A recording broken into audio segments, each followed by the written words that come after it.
Welcome to City Journal's Eventcast, A Reckoning in Higher Education. I'm Brian Anderson, the editor of City Journal. All is not well in the U.S. higher education system. Many Americans who attended college or postgraduate programs suffer from heavy debt burdens. Our university system is producing a surplus of graduates whose skills are unresponsive to labor market needs. And as the costs of higher education skyrocket, it's not clear that the quality of that education is actually improving. So it's worth asking, is higher education due for a reckoning? We have a terrific panel that hopefully will provide at least the beginnings of an answer to that question. First up, we'll have Kay Heimowitz. She's the William E. Simon Fellow at the Manhattan Institute and a longtime contributing editor at City Journal. Kay recently authored the essay Dr. Biden's Lesson, which takes a comprehensive look at the problem of degree inflation in U.S. higher education. Next up, we'll have Josh Mitchell. He's a reporter at the Wall Street Journal and author of an important new book called The Debt Trap: How Student Loans Became a National Catastrophe. Last, and certainly not least, we have Richard Vedder. He's professor emeritus of economics at Ohio University and the author most recently of Restoring the Promise: Higher Education in America. Throughout our discussion, please feel free to enter your questions on whatever platform you're watching us on, and I'll try to incorporate them as we go along. So Kay, Josh, Richard, thanks all of you for joining us today. Thank you. Let's start with you, Kay. I just mentioned your story on degree inflation, which appears in the brand new summer issue of City Journal. The essay begins with the controversy that erupted over a Wall Street Journal opinion column by Joseph Epstein that poked fun at First Lady Joe Biden's education degree. The article, as I say, struck a nerve, but you write that the reaction was in fact quite revealing, that, in your words, the First Lady's Ed.D. degree epitomizes today's rampant degree inflation and meritocratic jockeying. So what did you mean by that? What is this degree inflation? And what does it mean for the people shelling out a lot of money nowadays for advanced degrees? And what about the folks who don't get those degrees? What is their situation like in this context? Right. So when I first started looking into the cultural skirmish that we had a while back over Dr. Biden, whether she was a real doctor or not, I was surprised to find that Jill Biden already had 2 master's degrees, and as well as the doctorate that was the subject of the skirmish. I shouldn't have been surprised. As it turns out, the numbers and kinds of degrees, postgraduate degrees, has exploded. Master's degrees are now growing faster than BA degrees. More employers are asking for master's degrees for jobs that just a little while ago only required a bachelor's. And this degree inflation puts enormous pressure on student debt, of course, which we'll be talking about a great deal, I think, during this hour. But it also is very demoralizing and discouraging to lower income people who are maybe going to be the first in their family to go to college, or for whom college just seems a difficult idea anyway. When they start to think that the only way that they can get a better job is to go not just for a BA, but something more, they're more likely to want to just give up, throw in the towel, give up and continue working at the Amazon warehouse. To Josh, your new book, The Debt Trap, it's a comprehensive history of student loans in America. Really, it's a story about how a well-intentioned idea went kind of sideways, went wrong. You describe it as a catastrophe in a way. At one point, you compare the situation to the predatory lending we heard a lot about after the 2008 financial crisis. Your colleague Dan Axt wrote in a book review of The Debt Trap that the story you uncover is so infuriating that it could induce apoplexy in a Zen monk. That's a pretty strong statement. So what exactly is so infuriating right now about the student loan marketplace?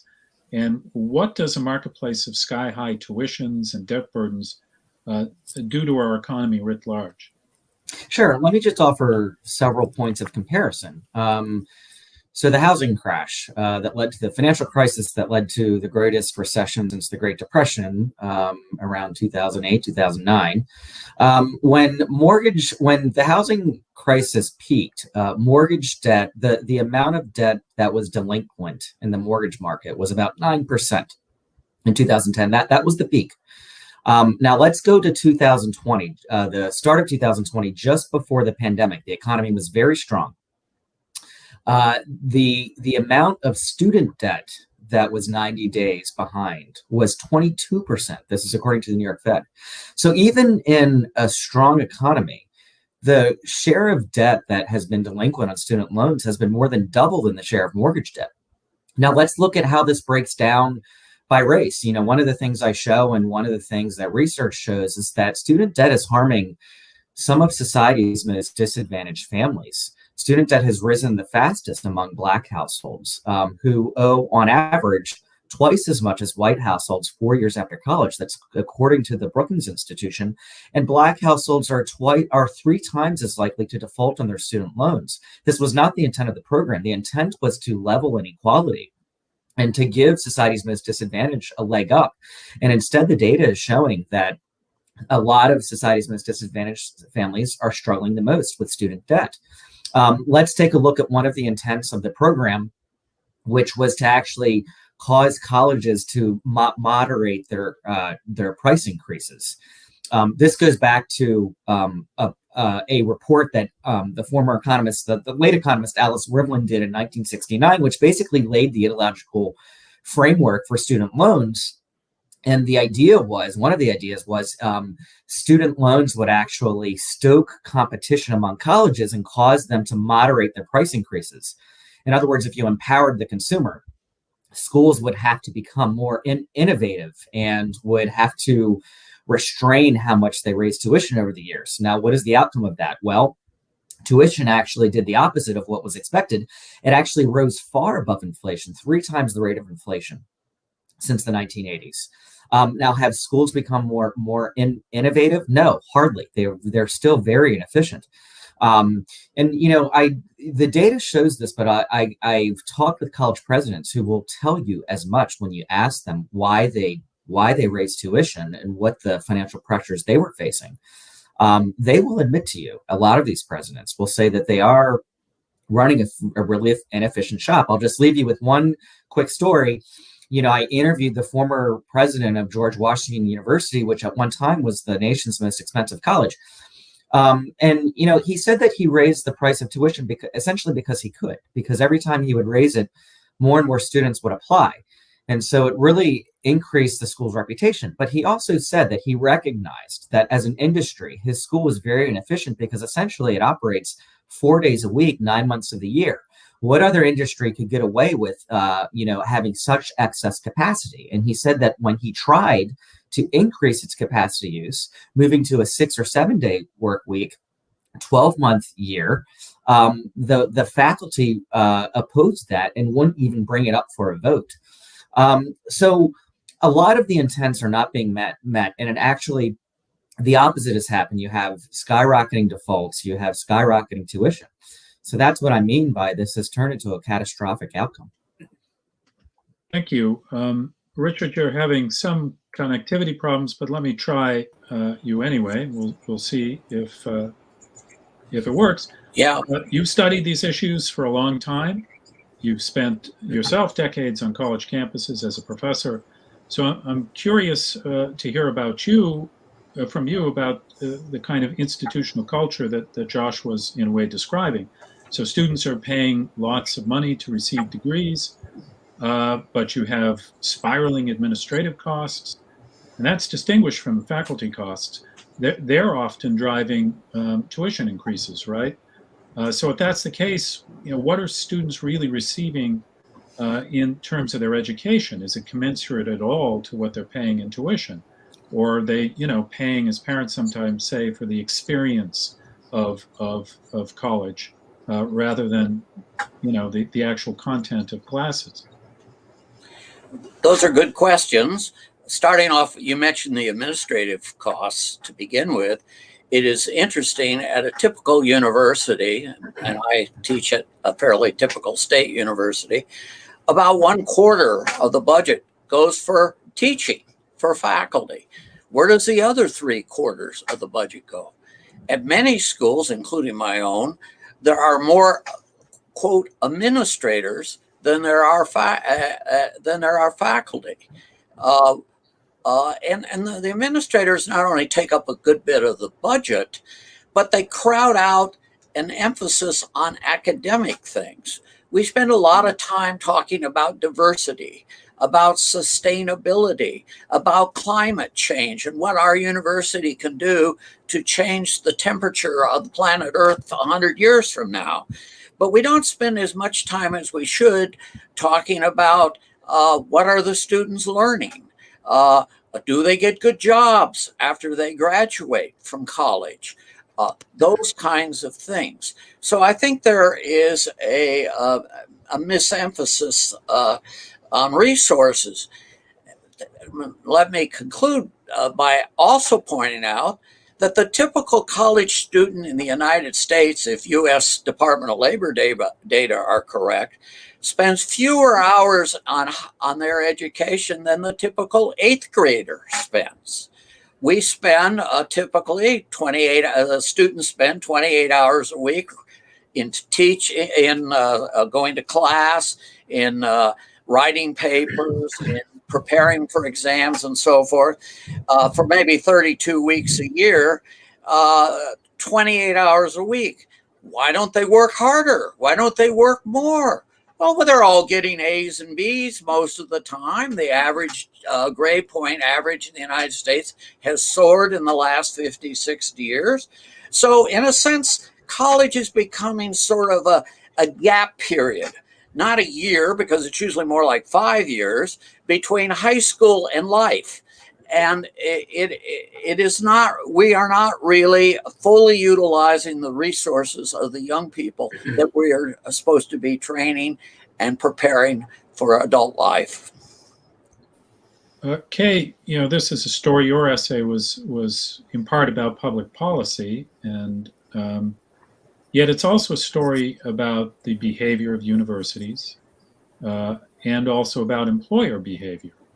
So why have elite institutions, Harvard, Columbia, the like, created so many expensive postgraduate programs, that may be offering the people enrolling in them questionable value?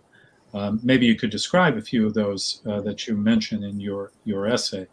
But then, why are employers going along with that trend if the nature of these particular courses aren't even providing much that's going to be used in the workplace afterwards?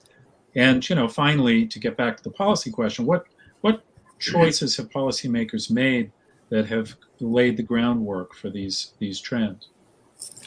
Well, to start with the question about elite schools are actually not the biggest problem here. They have huge endowments. They're not looking to make a lot of money off of more fancy or quirky or jazzy programs.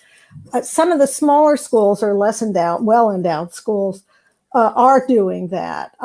They have to figure out how, they're all cash strapped. They're looking for ways to make money. And they often turn to to postgrad degrees, in part because graduate students are not as expensive as undergraduate students. They don't tend to live on campus. You don't need to provide dormitories, the student centers, they don't use those so much, and various other issues like that. I assume actually a lot of the administrators that Richard was talking about are servicing undergrads, not graduate students. So I'm not sure they need the same number of administrators tending to them as well. But so what these schools have done is to say, well, we could figure out another, some fancy new program that might bring in a few people. And so I have some examples in the article that I was kind of shaking my head at. The University of Connecticut, for instance, offers an advanced degree in puppetry. And the Southern Oregon University offers a master's in, and I got to read this because it's fancy, outdoor adventure and expedition leadership. So these must not be very highly attended programs, but students do come to them for whatever reason. And not only that, they know they can get a scholarship, or rather a loan money, because the Congress in all its wisdom in about 2005 passed a law. It passed legislation allowing graduate students unlimited loan possibilities. That's not true for undergraduates. They have limits on how much they can take out. So this is a cash bonanza for the, or a real cash possibility for these schools, and they take advantage of it, even if they are doing it at the expense of their students' bank accounts and future earnings. Now,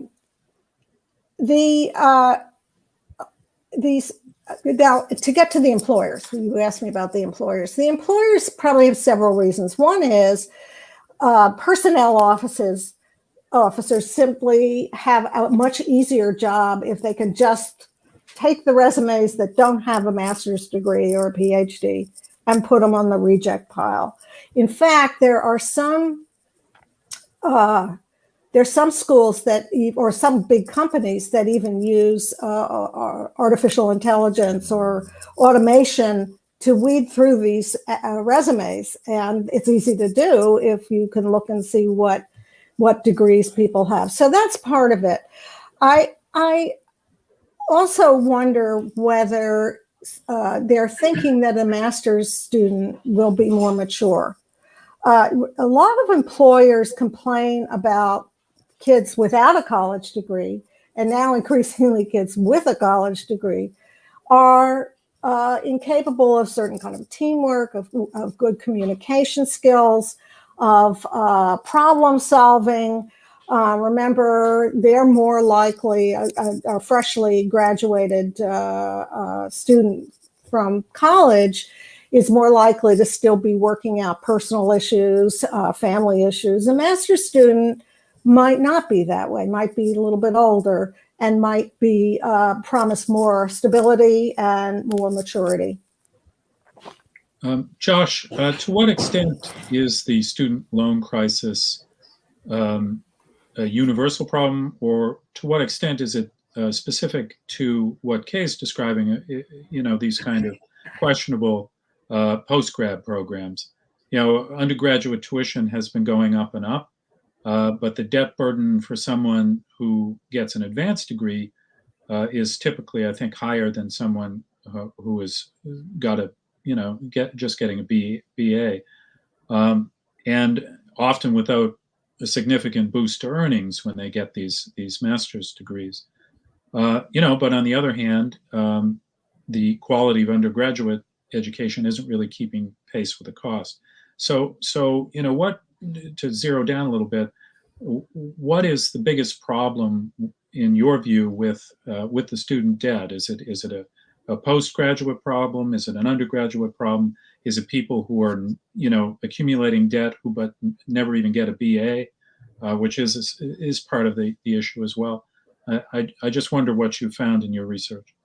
Yeah, I identify two big problems, but before I lay those out, I just want to point out in some ways, colleges are responding to market forces here. Employers do pay a huge premium for people who have a college degree, and they pay an even bigger premium for people who went to grad school. So in some ways, colleges are simply responding to what the signal that they're sending them. And keep in mind that, international students are a huge source of students in the United States prior to the pandemic, of course. So if you just look at, people from around the world, they consider American colleges to be among the best. So I just want to lay that out there. But the two problems that I lay out in my book, one of them is this default problem. And this is, most people who default on their loans are people who owe actually relatively small amounts of debt, under $10,000. And that's because most of those people, many of them, dropped out of college. They went to a local community college, they went to a certificate program, they went to a for-profit school, and they just dropped out. And a lot of them were either academically unprepared, they didn't quite know what they wanted to study. They went into college, maybe they didn't get the adequate support that they should have gotten from the schools themselves. And so that's one, I think, really distinct problem. And those people have the worst of both worlds because they have student debt, but they don't have the degree that allows them to move up in the labor market. The other problem that I identify is a pretty separate problem, which is a lot of it is grad school. Grad school is about 40% of all student debt, even though it's not 40% of all students. Don't quote me on this, but it's the share of grad students as overall higher education students is much smaller than 40%. And so that's where a lot of the big balance borrowers, I call them the jumbo balance student debtors, that's where a lot of that growth is. Even after you adjust for inflation, the amount of students that are owing $50,000 and more has risen pretty dramatically in the past 20 or 30 years. They're still a minority of the overall population of students, but they're a very quickly growing one. The problem that I identify is not that they're not getting decent jobs. Some of them are, and underemployment is a pretty big problem. But the biggest problem that I identify is that their debts are just overwhelming their incomes, even though their incomes are pretty good. And so the amount that a lot of students are paying through student loans is completely out of whack with what they're earning. And that has a lot of dramatic effects that I think a lot of people who don't have student debt might not see, whether it's preventing people from starting small businesses or moving to a different city. I think it's preventing people from saving for retirement or saving for their own children's education. These are problems that are kind of hard to see up close, but I think they have a subtle and pernicious effect on the country as a whole. So I hope that offers more detail. It's not necessarily that there's going to be this crash, but there are a lot of pernicious effects happening, I think. To get at as a follow-up question, to get at some of these students, though, aren't they at least somewhat responsible, these graduate students, for accumulating the debt? Why go massively into debt if you're getting a degree? I think there was a piece in the journal recently on a student who had $250,000 of debt, doing graduate studies in film. The opportunities there are going to be limited. Certainly something like Kay mentioned in puppetry. It's hard for me anyway to feel that much sympathy with somebody who buries himself into debt, seemingly completely unaware of what the job opportunities are in these particular fields. So I'm wondering what your thoughts are on that. Yeah, and I think that's a good point, but I also think that puppetry isn't, really emblematic of the broader issues here. I do think that there are programs that are not paying off, and that journal story that my colleagues did was a great story on master's programs in film studies. Yes, some students obviously go into these programs knowing they might not pay off and that they're taking a risk. I don't know. I don't think that's the average student. And keep in mind this, one of the things I show in my book is that, schools have all the information in the world to basically extract as much money as they can from students. They hire enrollment management consultants.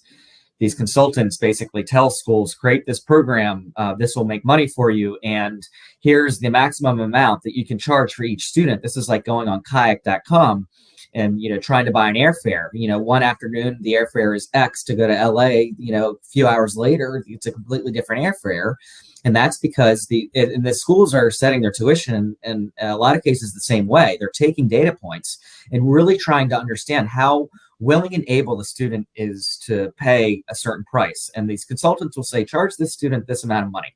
So schools for years have had access to a lot of data, even the longitude and latitude coordinates of the student's house, to determine how much they're willing to pay. Students, on the other hand, have not had data. They've had to take it as an article of faith for years and years and years that their degrees would pay off. It's only recently that the government has started publishing data on how much you could expect to earn 2 years out, from this film studies program or that law school. And so students, in a lot of ways, have also been responding to the jobs market. They see that on average, there is a big premium for going to graduate school. And keep in mind, I grew up in the 90s. I know this firsthand. Back then, and even through until recent years, everyone in society who was tied to higher education, whether it was elected leaders, whether it was members of Congress, whether it was CEOs of Sallie Mae, whether it was the schools themselves, said you've got to go to college, and if you can, grad school is even a better deal. So when you have that message drilled into your head, and we don't have access to information, and when, by the way, typically, it's not everyone, but typically a lot of these students are younger. They don't have a lot of experience with dealing with debt and money. I think, in a lot of cases, they're not fully informed, and they're simply responding to the message that they've been told since they were young kids.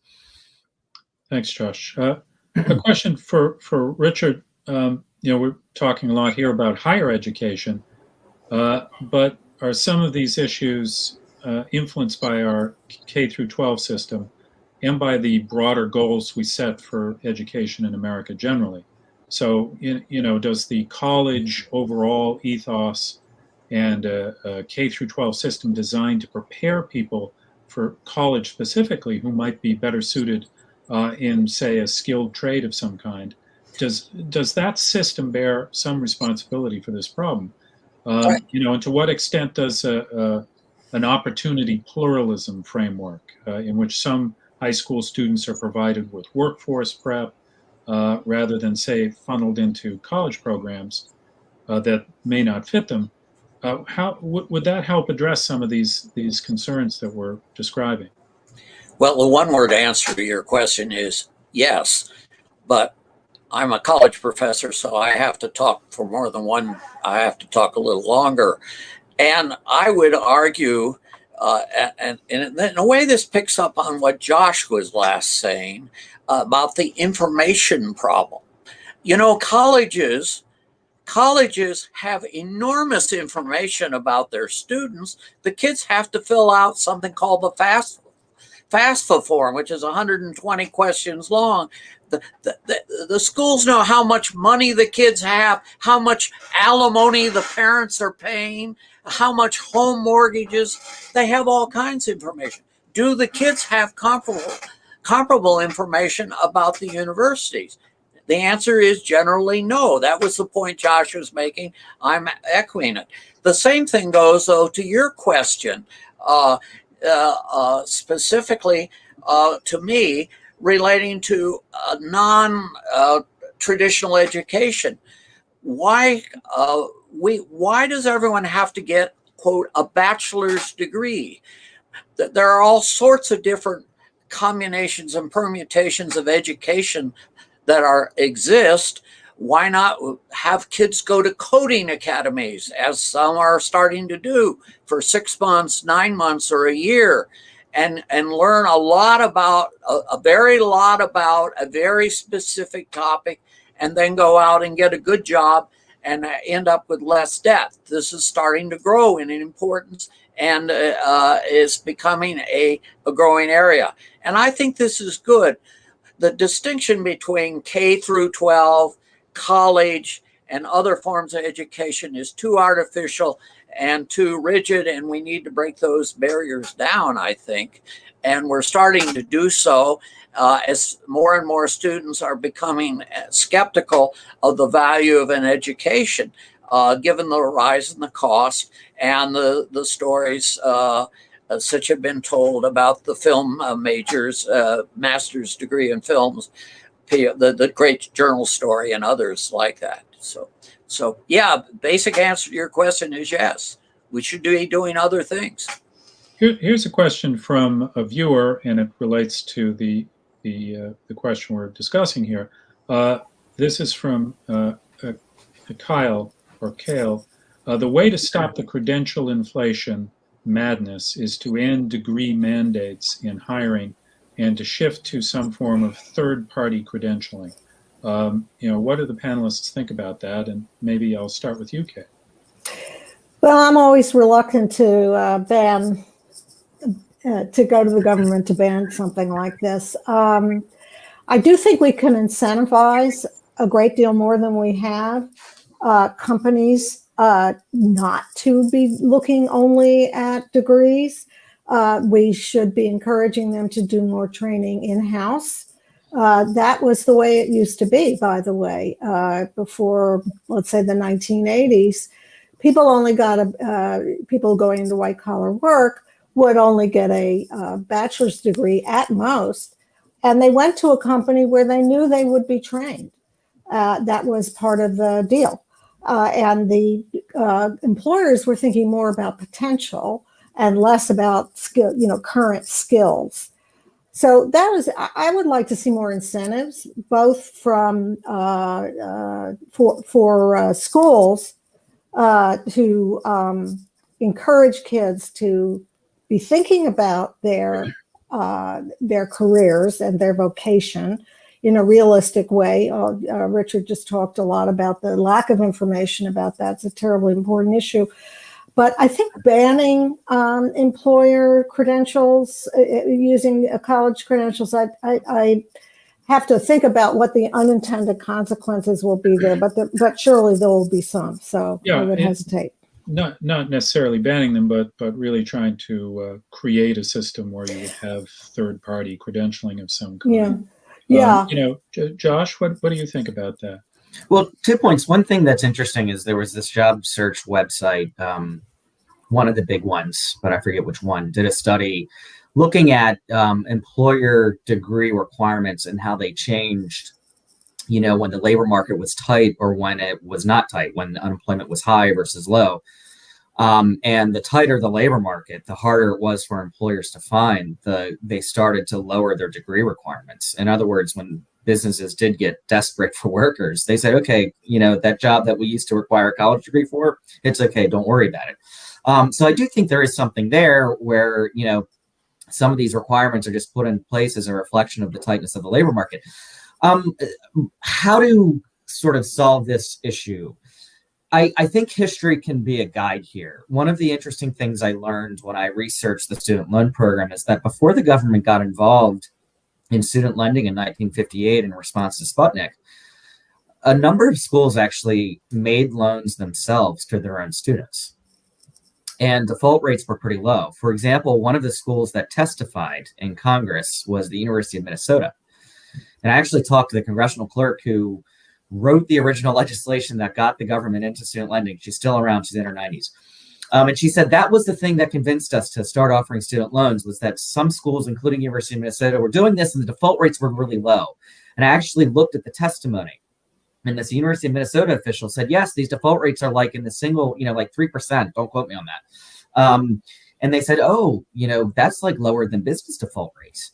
Now, why was that? I suspect that it was because schools were on the hook for a lot of that money if the students defaulted. There was a direct link between the fate of the students and the financial fate of the schools. And right now, with the way the student loan program works and the way it's worked for the past 40 years, the school keeps the money up front.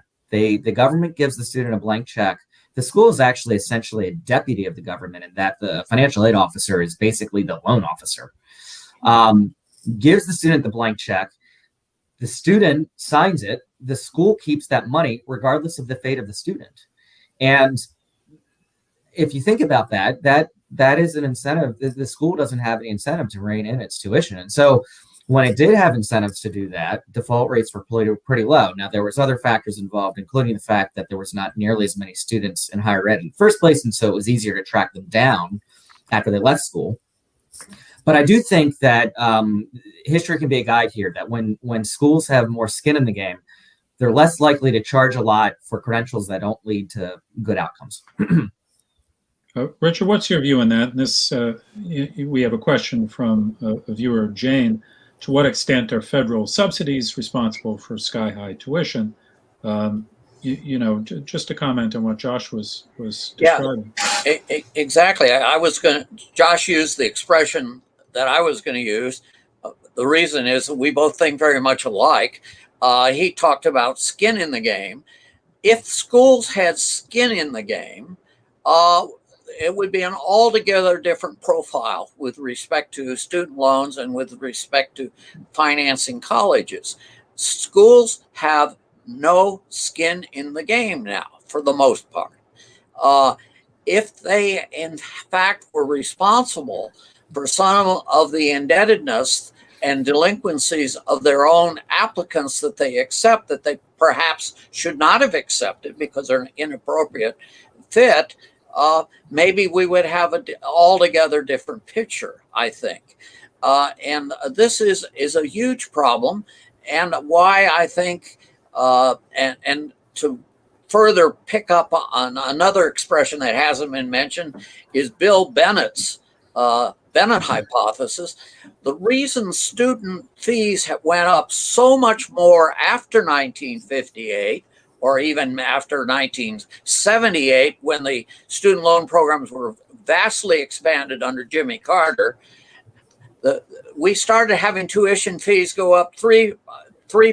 I'm using a PowerPoint here. I call this West Virginia PowerPoint. I'm using my fingers. Tuition fees went up 3% more than the overall inflation rate after 1978.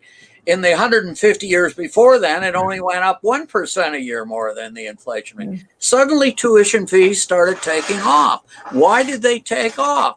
Because colleges could do it. They could, as I think Josh or Kay earlier said, colleges raise fees because they could. They could. And that's why they did it.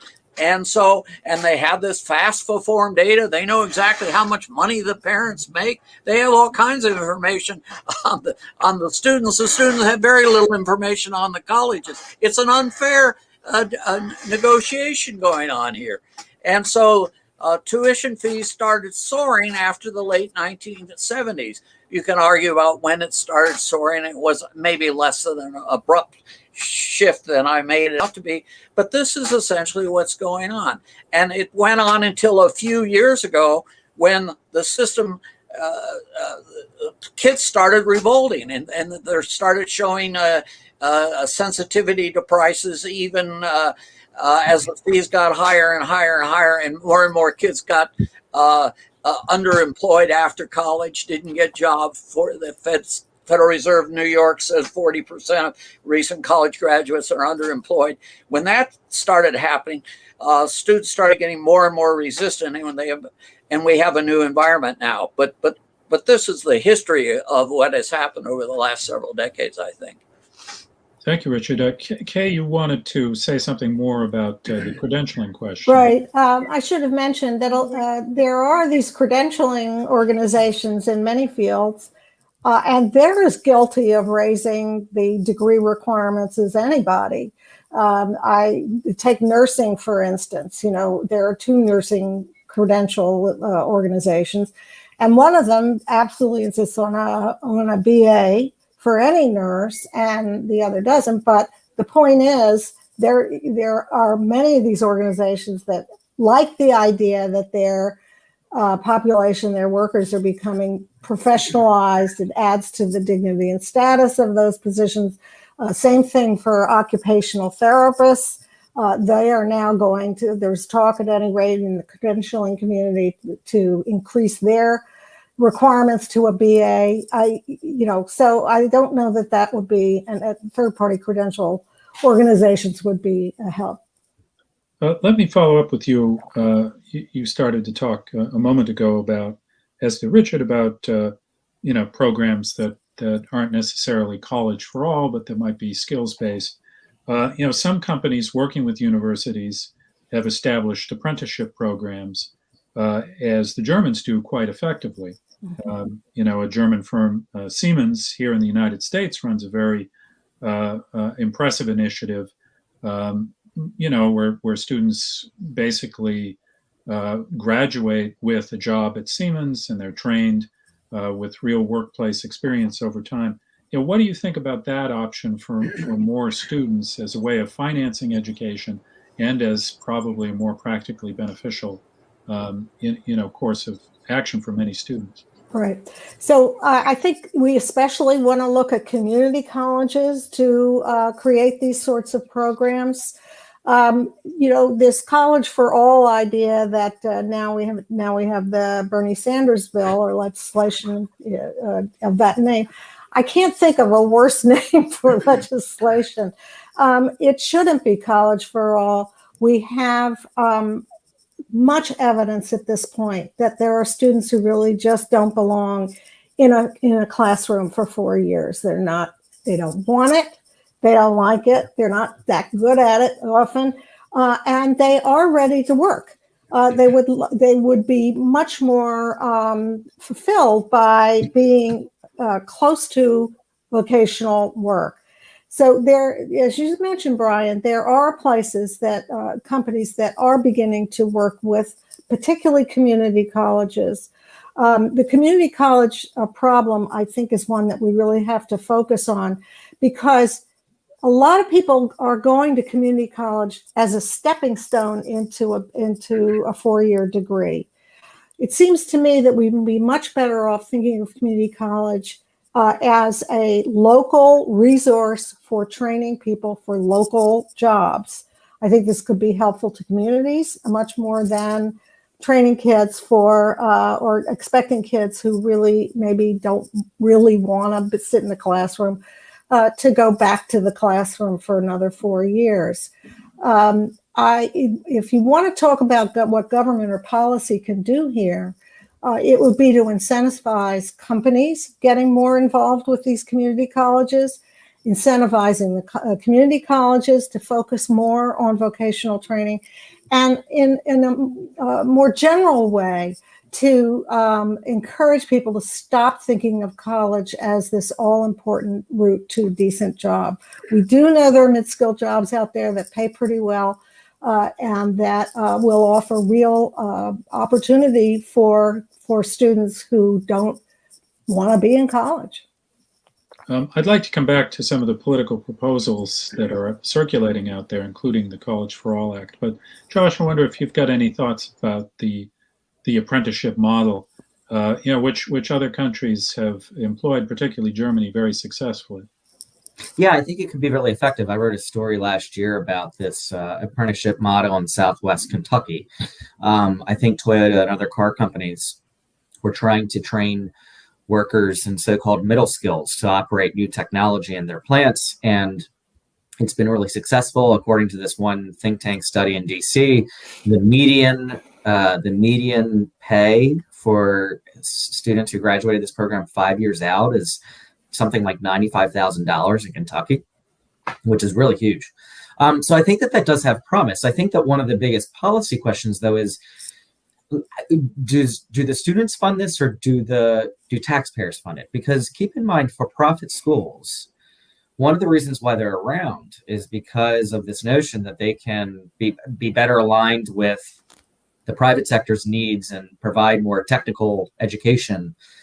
This has been the idea for profit schools since the 80s, that they could pick up the slack where community colleges and public colleges are falling short. One of the features of for-profit schools, though, is that, a lot of that funding comes from students in the form of student loans, whereas community colleges are mostly covered by taxpayers. Even the defaults at community colleges are pretty high. Fewer students at community colleges rely on student loans, and when they do, they don't rely on them as much as their for-profit school counterparts. So there is really this question of a policy question. If Congress decides to invest more in these apprenticeship programs, who pays for it? The student through the student loan program, or taxpayers at large? Richard, do you have some thoughts on that? Well, yes, of course. First, on apprenticeship programs, I like Josh, I'm less professional than Josh. I do this as a sideline. I write a column every now and then, and I've been writing about apprenticeship programs of late. And I've become, ever since I spent some time in Germany, I've always been a very strong supporter of the German program and the apprentice programs. And we are starting to emulate them a bit more in this country. There's a great experiment going on now. The American Council of Education, which is the leading umbrella lobbying group for higher ed, has a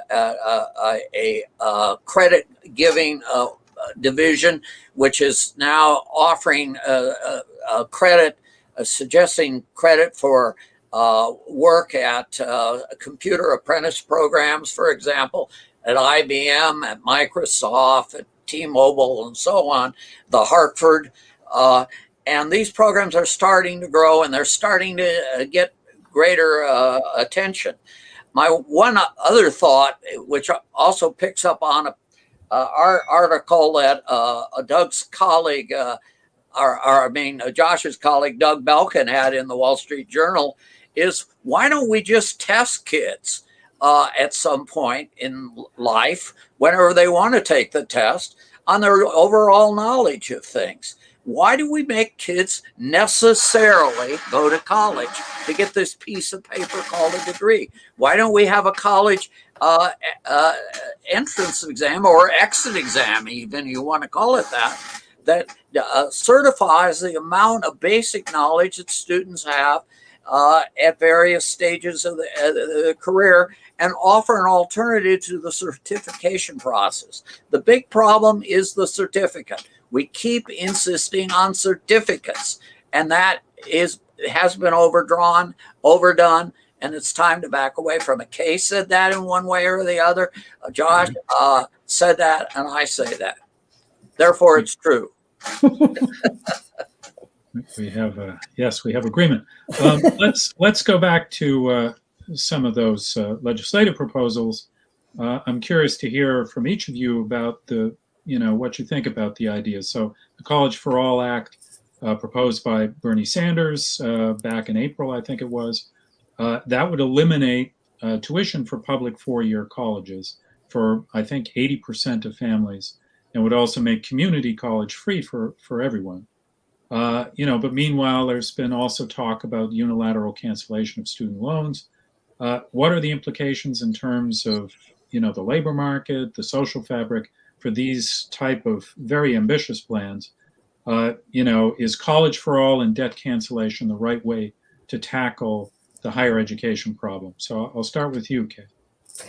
Well, I don't think debt cancellation is the way to go. I think the first thing is to really put much more pressure on the schools to change the whole system. That is to make people think much more about what they are offering kids, what they are promising them, and what their goal is.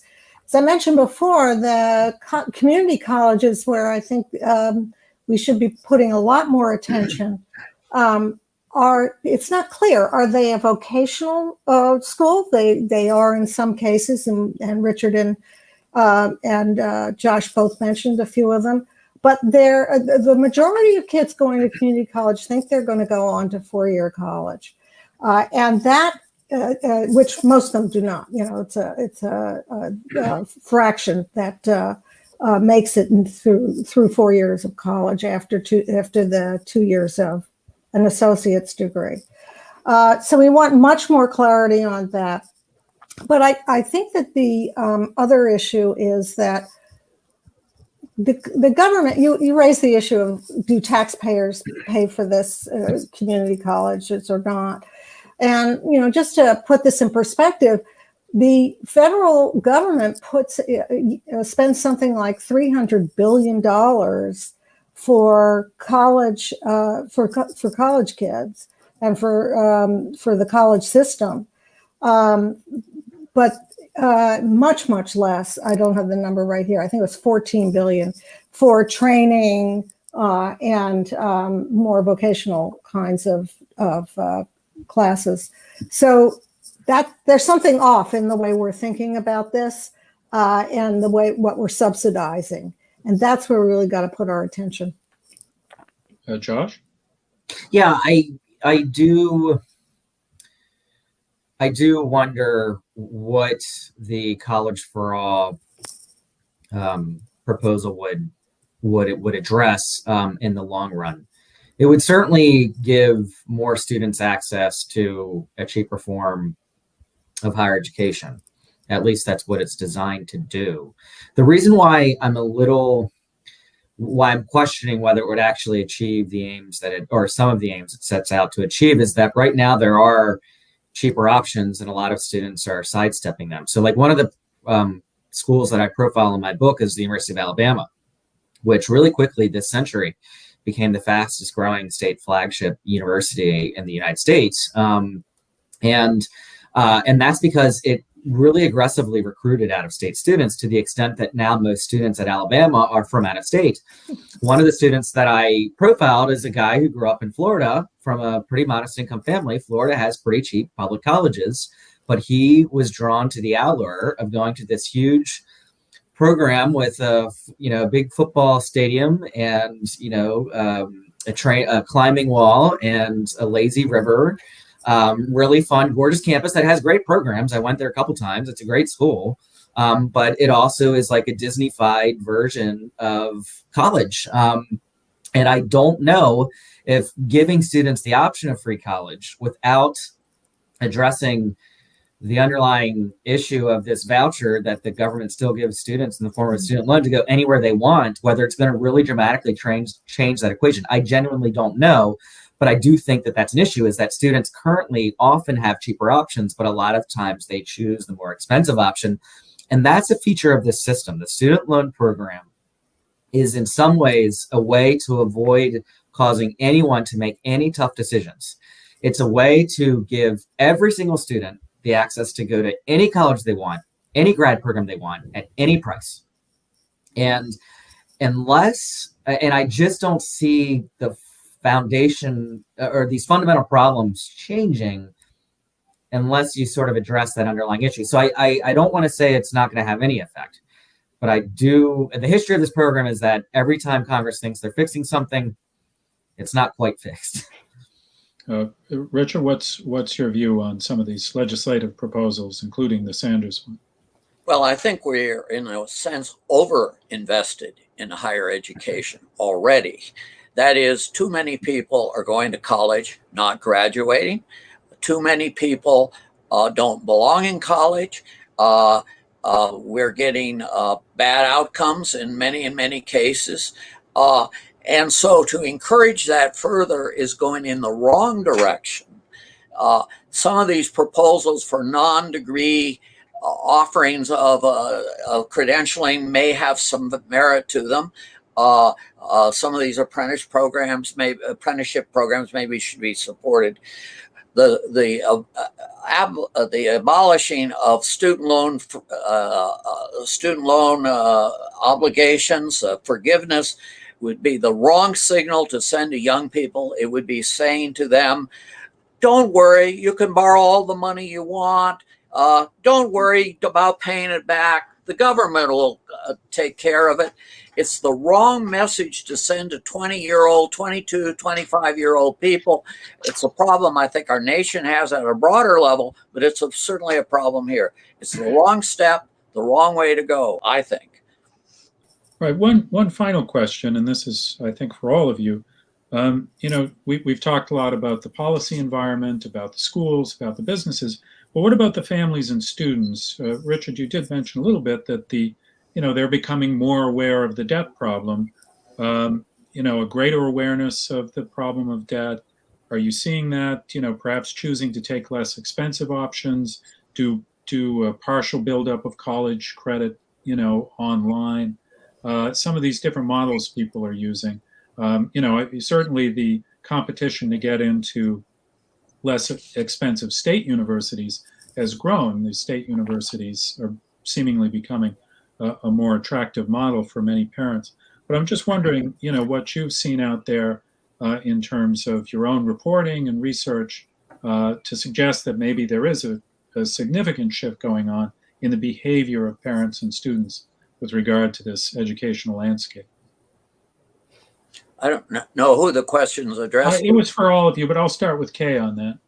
Well, I don't know the answer to whether they're changing their behavior, but I do know that there's been some survey work from Gallup that parents really would love to have other options than college, but they don't know what they are. This was a fairly recent study. I mentioned it, or the recent poll. I mentioned it in my piece. My guess is that people hear so much about, you've got to go to college, you've got to go to college. It is now labeled as part of the American dream to send your kids to college. So we need to make sure that parents know about other options, and because I think they're open to it, definitely. Josh, what about in your research for the book? Were you seeing this among parents and families? Yeah, so, well, first of all, the journal did do a public opinion poll a few years back that showed there had been a significant decline in the number of families who say college is worth it. I think that's somewhat sad in terms of people losing faith in this institution, but it could be a positive outcome in that I think the gloss of going to college at any cost it's lost its gloss. The main character in my book is a woman who went to college and then grad school in the 90s to get a graduate degree in psychology and become a psychologist, and she ended up in a lot of debt, had to declare bankruptcy on it. And her daughter, this time around, she was dropping off her daughter to college, and her daughter, having seen how much her mom struggled with this debt for years and years and years, is now very hyper-vigilant about going to college. She took the ACT like 8 times, I want to say, so that she could improve her grades so she could get scholarship money, which she did at a public school. And so, she's just much more aware. And I think that anecdotally and from what surveys say, people are becoming more aware that, if you do get into a lot of debt, it's going to provide hardship. So I think that there could be some positive shifts here. Richard, what's your view on that? I agree with what Josh just said.